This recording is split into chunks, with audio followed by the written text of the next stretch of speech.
This is the Door and Signal channel. I just wanted to show you here on my 2012 Chevy Volt. I got in one day and bumped the knob here, and as you can see, it's pushed in so you can't grab it and that. And I'm going to show you a video here how to fix it. Got some of these plastic tools here, so I'm going to pop that out, hopefully show you how to fix this. So should be able to maybe get in around here.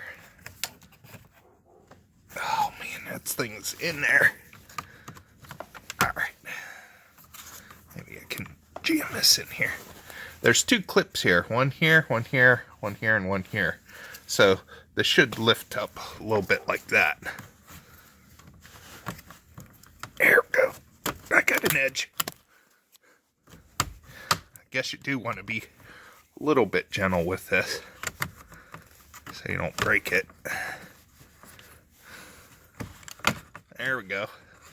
It's coming.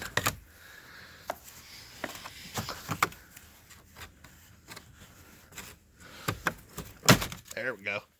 So use that tool. Probably could use the flat.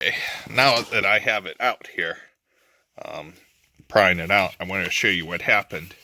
As you can see, the button's pushed in, and the little plastic lock tab here, it just pushed by that. So you just want to take it, snap it back in place. It's flush on the front, and then see, here's the two clips on the side, and then there's two on the other side. And then we'll put this back in like we popped it in. So it just snaps in, and there it is. Thanks for watching. Don't forget to like